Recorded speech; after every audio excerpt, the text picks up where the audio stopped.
Hi, everyone. Thank you so much for joining us. We are thrilled to have you here on our podcast, which is focusing mostly on topics having to do with mental health.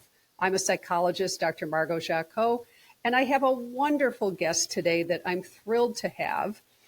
We're going to talk about a subject matter that I think doesn't get talked about enough.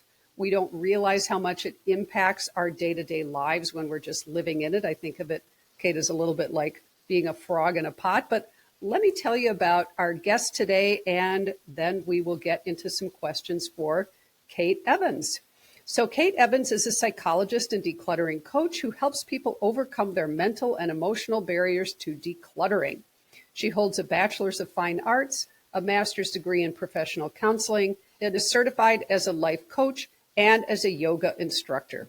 Kate's first book, I love this, Ditch Your Shit, Decluttering Your Mindset to Declutter Your Home, will be published in the fall of 2025. I have got to get a copy of that. That's great, just because of the name, if nothing else. Kate lives in the western suburbs of Chicago with her husband and 2 calico cats, where she works hard to maintain a balanced life by practicing what she preaches. Good on you, and welcome, Dr. Kate Evans. How are you? I am wonderful, and thank you so much for having me on, Margot. Well, lovely to have you here, and I always love having guests on, and it's especially wonderful to have somebody who's just local here in the Chicago area. Maybe at some point we'll meet up and have a coffee. That would be great. Please, yes. So I love that you are a psychologist, you're an author, and you're a life coach. And I say this all the time on my business podcast, which is, wow, having multiple streams of business and income is brilliant. But so today we're going to focus on your decluttering part of what you do, which is your book, and I'm sure the clients you work with. So tell us a little bit about your background and how you became interested in decluttering. So as a psychologist and a therapist, I've worked for a couple of decades on the mental health side of things. I'm focusing primarily on women's empowerment and life transitions and these things, and working on my own self, my own empowerment, and working on my own therapy, my own coaching. And I had done all the things, working on my own physical health. And I had been in 2018, I was about to start yoga teacher training. And so that really does a lot to work towards your kind of spiritual growth and whatnot. Mm-hmm. And it was in that winter of 17 into 18 that I had given myself a little bit more time for self-care. And I used some of that time to get on YouTube. I know that seems like a strange thing to do. I had never understood why people watched YouTube. And then I started watching and went, oh, this is why. And I got into watching cleaning and decluttering videos. And I was fascinated by this, I think because I had identified myself as a slob. This was my limiting belief. I perceived myself, yes, as a slob. And it is important for us to identify our limiting beliefs, of course, because without identifying them, we can't do anything about them. But I had always seen myself as somebody who was I was messy. I didn't put things away. I didn't know how to do things. Of course, I knew how to clean. I had been taught how to clean. I knew how to clean a toilet. I knew how to wash dishes.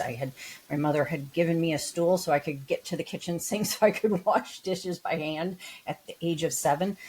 But I didn't know I didn't have the systems to run my household.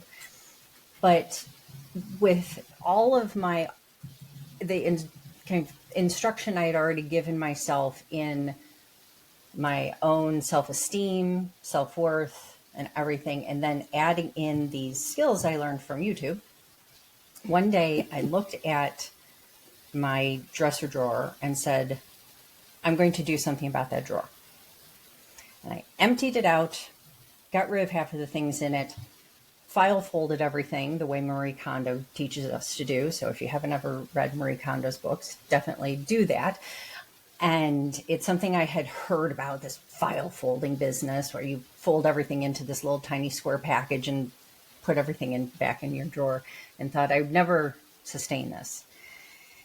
Well, I put everything back and went, oh my goodness, this is amazing. I had half a drawer that was empty now, and I could see everything, and it felt so good. So good. And I will tell you that eventually I did this to all of my drawers, and my drawers have been kept in this state ever since. And it is not as hard as it sounds. But that launched what I eventually decided was going to be 3 months of decluttering my home. And after about 2.5 months, I called it quits because I had touched about 85-90% of my home. And it was winter in the Chicagoland area, so I decided I wasn't going to do my garage because, well, it's too cold to do your garage. We're in Chicago. It is really cold. Yeah, right. Did my garage later. And I felt so good as I did this. And my kitchen had been just covered in stuff. And as I got rid of the stuff that I didn't need, and I created new systems, and it made it so that cleaning up after dinner was so easy. And now instead of constantly having a sink full of dishes were done every day. And it was easy. And I wanted to do it. And I did what the fly lady tells us to do, and you can look up the fly lady. She has good systems on how to clean your home, which is to clean your sink, to wipe down your sink every day. So I started doing that. And my mother always told me that when you wash the dishes, you always wipe down the counters too. So I was doing that. But I stepped back and I looked at my kitchen and I felt so good. And I had that realization that taking care of your home is self-care. Exactly. And my mind was blown, and I wanted everyone to know this. I wanted to tell everyone. I wanted to share this with everyone. I wanted all of my clients to know this. And that launched a lot of things. Sounds like. Yeah. So really it was, and I think this is true for many of us, right? Those of us who are trauma therapists. Why did we get into trauma therapy? People who work in addictions. Why do we work in addictions? Sure. People who, or if you're working in decluttering, why would you work in decluttering? Well, because you had some experience in your life of, wow, this thing is happening that I didn't like. I had limiting beliefs, which folks, for those of you who don't know, a limiting belief, and Kate, I'll let you, because that was your phrase. What would you describe a limiting belief to be? A belief or a perception that you have about yourself that, in essence, is holding you back, but is not necessarily true. Yeah, right. It could be a self-fulfilling prophecy. Sure. I tell myself I'm a clutterer, I'm a slob, whatever. And then, well, that's my identity, and it's just part of what I do. So you looked at your own home, looked at your own limiting beliefs, and said, wait a minute, I want to do this differently. And you practiced it. And thing that sold you was how good it felt to not do that. Yes. So that's great. So you come to your work not just from an academic perspective. You haven't just read up on this or done research. You've lived this and you know the impact. So a question that I get from people is, why do people clutter?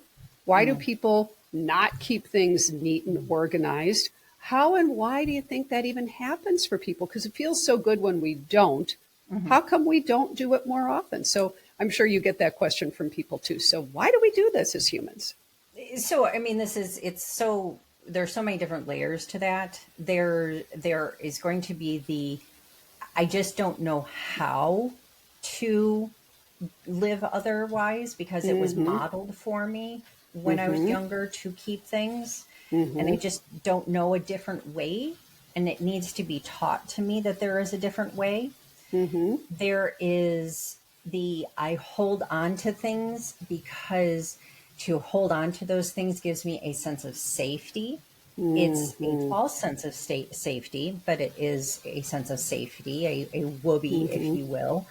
But it gets out of control. It becomes everything is that sense of safety. It becomes fear if I, which I guess, is really connected to safety. It's the yin and yang sort of thing of fear of safety. Fear of, if I let go of these things, something bad will happen. Somebody will get mad at me if I let go of this thing. My children will be angry with me if I let go of all of their art projects from when they were younger.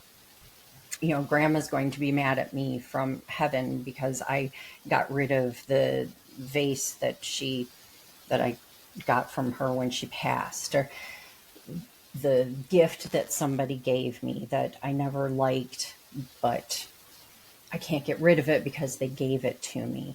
We have these, and then symbolism, the symbolism that we put on items, the sentimentality that we put on items that gets us to hold on to these things as if each of these items is almost like a living thing.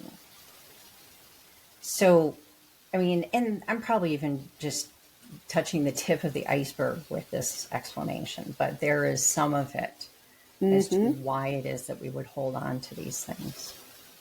Right. And do you find that it's important for people to understand why they're doing it? Because it could be. I've worked with folks where you're right. They just didn't know. Nobody taught them. They lived in a home where people didn't keep things in a tidy way. And so they didn't know. It didn't occur to them. It was just normal to do it in a particular way. Whatever. That happens. Some people will assign incredible meaning to an object or an item. The fear of scarcity. If I don't have it, what if I need it? What will I do then? Without realizing that, well, that's a 69-cent, thumbtack. Sure. You could probably go buy another one. But it takes on this added significance. And when I was talking to my son recently about something that had to do with some things that were happening at school, I said, sometimes you over course correct. Yes. Right? Like if you're driving and you see you're going to hit a median and you spin the wheel too far, you're going to smash into the car in the next lane. And so for some people, something that was sentimental or something that was important to them, now, to your point, everything becomes sentimental and important. So it sounds like there are lots of reasons why, but do you find it's important for people to understand why? I do. I do. It's that awareness. I believe, generally speaking, it's important for us to have awareness of ourselves, awareness of our kind of whys and wherefores, so that from that awareness, we can grow, we can create change. Because once we understand ourselves a little bit more, we can go, aha, I see that thing about myself. Now I can create some change. And without that awareness, sometimes we don't understand why we would change. Well, what's the reason why I would do this? So if I understand what the reason is I've held on to this, now I can use that logic side of my brain then to have a conversation with the emotion side of my brain. They can have a little meeting and make some decisions about what to do with this. And so that's what sometimes clients will do with me, is we'll sit there and they'll prop their phone or their computer up in a room, and we'll literally go through items together, and they will show me things and they'll tell me the story about the items, where they got it, when they used it, what it means to them. And as they go through the story, they kind of come to understand what it means to them, or why they have it, or why they've been holding on to it. And from telling me the story, a lot of times that is where they get the understanding as to why they don't need it any longer. Like a woman I was working with who was going through a closet of her dresses, and she had a bunch of clothing that she had taken on her honeymoon many years previous that did not fit her any longer, and she hadn't worn since then.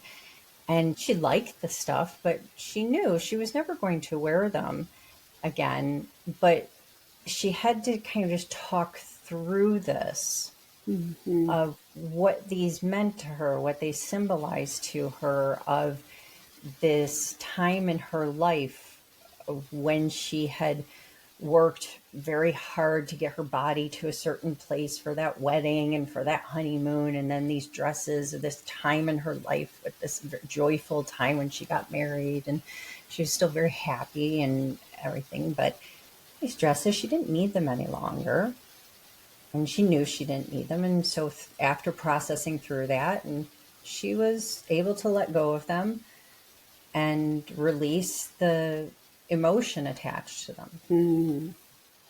Release the emotion attached. Boy, folks, that sounds really critical. That sounds mission critical.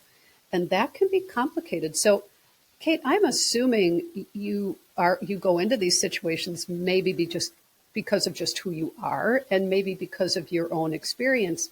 Boy, being so non-judgmental, like there is no shame, right? I've had folks I've worked with who have not wanted to do virtual sessions because they haven't wanted me to see the inside of their home. And then we've had to work on the phone to get to that point. So I'm sure you have those kinds of experiences with people. There's no shame. There's no judgment. I'm here to help. You're there to help. So this is something you would try to work through with somebody so they would let you in. And how often is that a challenge for people to let you in? Or do they know you, they contacted you, they know this is what you do, and they're just ready to go, or both? By the time they're contacting me, they know what's going to happen. And so they're ready to show me. They're sometimes even excited to show me. It is those who are not contacting me that I want to convince that it is important to contact somebody like myself, or to contact a therapist to talk through that shame that they're experiencing about their space. I have had clients who were psychotherapy clients long before we ever addressed their homes. And one woman in particular comes to mind who she dealt with crippling anxiety. And we worked through her anxiety long before it ever occurred to me to ask her about her home.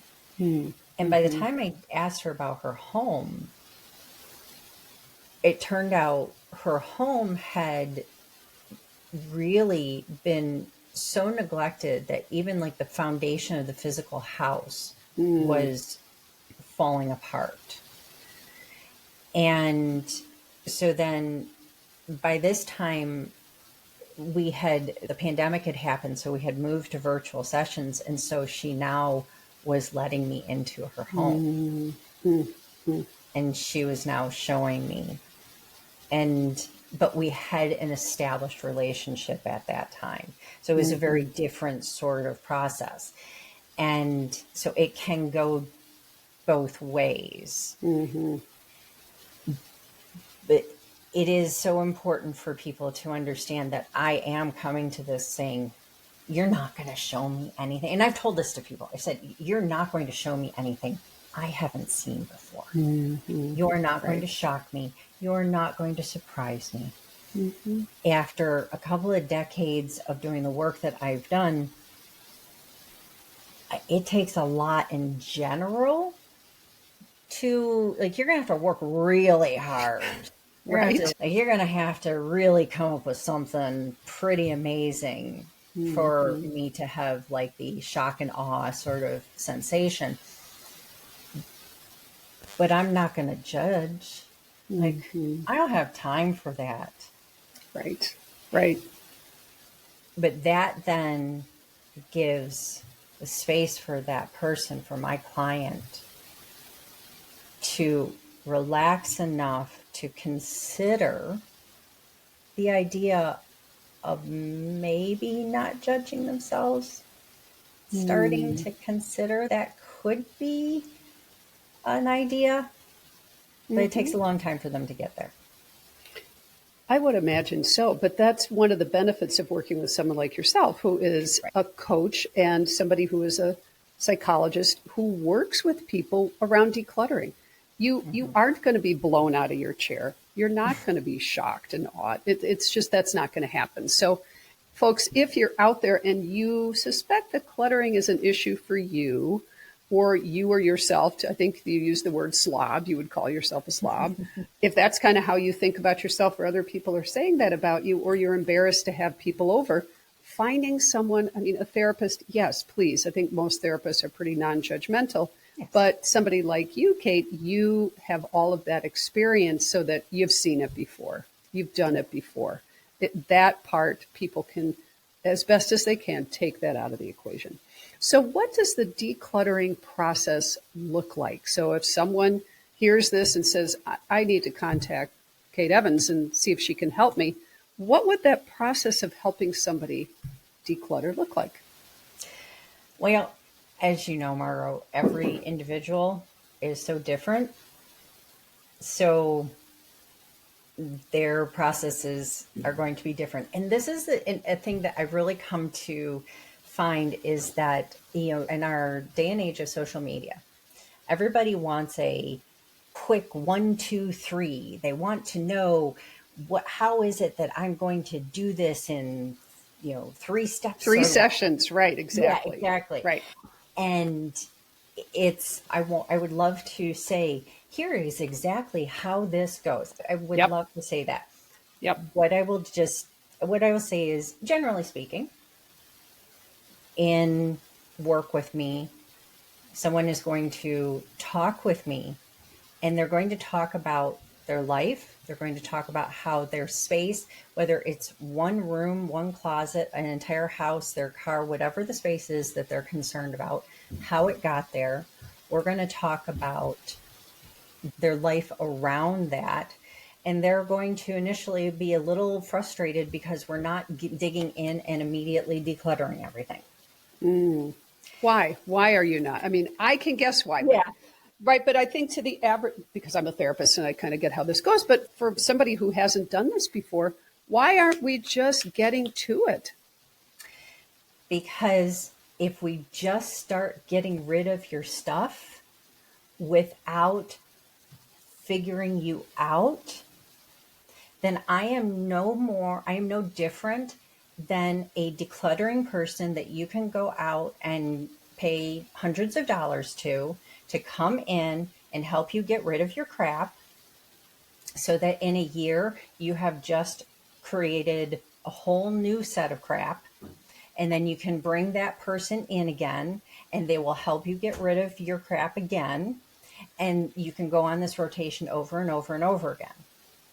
But you hire somebody like myself so that we can make it so that you create sustainable change because you do the mental and emotional work that gets to those barriers, that gets to the how did this happen in the first place so that it doesn't have to happen again. Right. It's like weight loss or yo-yo dieting where Sure. somebody takes off the weight and then they go off the diet and they put it right back on. You don't want that to happen with people's clutter and their homes. And unless people get up under that, sorry, folks, I wish this weren't true. I wish there were an easy fix, right? We all do. I do too. Right, exactly. But unless you get up under that, and by that I mean unless you do a little digging internally and try to understand what this is about for you, unless you do that, it's likely to just happen again. Even if you hire the best decluttering expert in the world, if they're not doing that psychological work with you, it's likely to happen again. So you're working to create sustainable change with which folks, I assume that's what you want. You don't want to go through this a second time, a third time. So that's why hiring somebody like Kate can be so helpful. So that process is individualized, to your point. You'll get to know that person, and then you'll start with, I'm assuming, what they can tolerate. Correct. Yes. Which is going to be, again, very different depending on the individual. I've had people who what they could tolerate was a drawer. I've had people who could start with a closet, maybe a linen closet, maybe not a clothes closet, because clothes come with a lot more emotion. And it's interesting because, say, in like Marie Kondo's system, she wants you to start with your clothes. And I get it. The clothes, we have so much clothing, but from a psychological standpoint, that is incredibly overwhelming. But there are going to be some people who can do that. But for those for whom that is just too much, you start with your silverware drawer. Go for it. I have a woman who we worked one each week. She works on one cabinet in her kitchen. And there was one weekend she blew my socks off. This was not planned, but her husband was home for the weekend because his job had him working weekends. And so he was home, and the two of them went in and they tore apart their pantry, reorganized it. She got new organizational bins and they put it all together. I think they may have repainted it, and he put up some new shelving, and they did a whole bunch of stuff. Like, they did a 2-day overhaul on this thing. And I was not expecting it. So when she had her next session, it was like mind blowing. It was amazing. And then she went back to one cabinet at a time. And that was the speed that worked for her life and her overwhelm. And that was okay because change was happening. Right. So you or someone who knows what they're doing isn't going to force change. Folks, no, Kate or anybody isn't going to come along, hopefully, and this is not the right person if this is what they're doing, and insisting that you have a schedule or do something that feels overwhelming. I mean, you're kind of talking, Kate, about like Atomic Habits, which is you start right. If you haven't read the book Atomic Habits, folks, it's a good book. And the point is you start with a small, like an atom is the smallest particle. So you start with something small that is manageable. So you'll start with people with what they can tolerate, and you'll work up to what their goals are. But it sounds like you're not telling them what to do. They're deciding and you're facilitating. Which is so important. It's for the autonomy of every individual, for them to understand this is your stuff. This is your home. This is your life. I'm here to help you facilitate, to help you. I'm like a mirror, a translator, whatever it is. I will help you with those skills. I will help you figure some things out.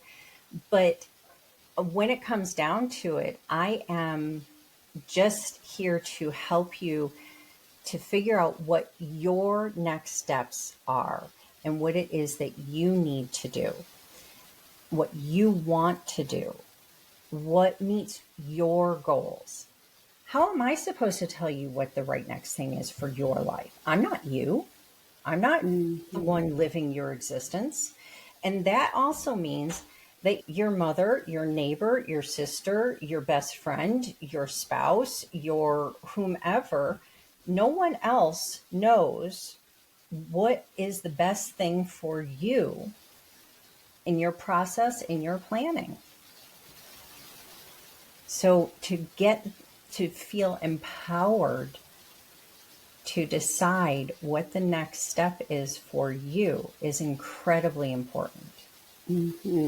Right. And you'll work in tandem with people. You're not telling them what to do. So, I mean, some people like that. They say, just tell me what to do. Okay, then that's their process. All right. If you want me to, fine, go pick your silverware drawer then. Let's start there or, whatever. But most people, it's comforting for them to know they get to make those decisions. So a lot of folks are going to ask, well, what does this cost? Because I look online and I see that people coming in to help with decluttering can be hundreds and hundreds and hundreds of dollars. What does it cost for somebody to work with you? Let's see. You know what? I just recently changed my pricing. That's okay. Just ballpark. That's good. Good on you. I want to say that it is somewhere in the vicinity of, I want to say it's somewhere around $150 a session. Oh. I have chosen not to have outrageously high pricing. I could go $250 a session. A lot of coaches are much higher than that, but that's just not what I'm choosing to do. you will also find that many coaches who do this sort of work will say, well, you have to work with me for 6 months, or you have to work on this is going to renew every month. And I used to do that. I actually now just go session to session, because every individual has a different need. And you may feel that you're getting your feet under you after a few sessions and you want to kind of run with it yourself. And great. Again, I want you to feel autonomous. I want you to feel empowered that you can do this yourself, but I also want you to know that I'm there and you can come back to me anytime. If they need more support. So, and maybe that's the industry standard for a coach, and this is not something that would be submitted to insurance necessarily. This is right, because you're doing coaching, which is different than therapy, folks. That is a difference, and we'll get into that at some point on the podcast. But life coach is going to be, well, but you know what? Since you're both, why don't I let you describe that? Because you're doing coaching. So what does that mean? So with coaching, it's very solution focused. And so the fun of having a psychologist who's doing coaching is that you're going to get a little bit of the therapist-y stuff along with the very solution focused, moving you directly toward goals sort of thing. That is what life coaching is. Life coaching is very much about, here's our goal, let's move ourselves toward a goal. Let's identify our steps toward a goal. The thing that I'm doing with life coaching is that I'm adding in the psychologist, therapist flair of, I've found that with this work, I can't just leave it at, we have a goal, we're just working toward that. We have to do some of the, what is the therapist-y stuff up front. And that is the technical term. Right, the therapist-y stuff. I do a lot of therapist-y stuff. Right, so what are the underpinnings of the why you're doing what you're doing and trying to get that to the surface so you can get to the goal? Right, so that's the marriage of the two. Yeah, exactly. Yeah, it is. And exactly, like you say, the marriage of the two. And that is, and so when I wrote the book, Ditch Your Which Shit, I want to hear about. Yes. So, I mean, and that's really what it is the marriage of those two, is because I wanted to bring in that element that I didn't feel was being represented in the decluttering organizing literature from the psychologist perspective of, we're talking about stages of change, stages of readiness to change, talking about perfectionism and fear, limiting beliefs. And we're talking about how your values are represented, all the stuff that you've kept, and how you're going to decide to release things. I'm talking about the habits that you have had that have caused you to collect things. And then we're talking about, how do you set realistic goals to help yourself let go of things, goals that are designed to fit your life and your personality. And so that really comes from that psychology background that, again, I wouldn't expect someone who doesn't have that background to bring into a book. I wouldn't want them to necessarily, because I would want somebody who has like our type of background to be the one to address that. And so it's what I say about this book, is that this is the book to read before you read other books like the ones by Dana K. White or Marie Kondo or Monica Lead, any of these. There's so many books. There's so many books out there. But the second half of this book actually takes all of those things that I just mentioned and applies them to the different areas of your home. So that it doesn't just leave you hanging, does say, here, this is where those kind of shitty habits are showing up in your kitchen, your bedroom, your bathroom, sentimental items, etc. Here's how goal setting might look in these different areas of your home. So some psychological, so that people are aware, it's educating people. And then there's a practical application in the second half of the book. Now take this and apply it to your home if you can. Bingo. That's excellent. And the name of the book is Ditch Your Shit, Decluttering Your Mindset to Declutter Your Home. It's going to be published in the fall of this year. How will people get that book if they would like to? Fortunately, pretty much anywhere online that you want to look for it. Amazon, Barnes & Noble, bookshop.org, Walmart. Gosh, you look for it, you're going to find it. I'm so blessed that my publisher has put it out everywhere. I am just amazed by this experience. Well, good on you. And so, folks, that might be a place to start. Buy the book. See if that is helpful. If not, there are life coaches like Dr. Kate Evans who can guide you through. And Kate, if people would like to get a hold of you, and we'll have this in the show notes, but what is the best way for people to reach you? You can always reach out to me through my website, soulfulspacecoaching.com, or you can find me on Facebook or Instagram at Kate Evans Coaching. Excellent. Wonderful. Well, Kate Evans, thank you so much for joining us. Folks, thank you for joining us. I'm very happy to have you here. And we will look forward to having you here next time. Be well.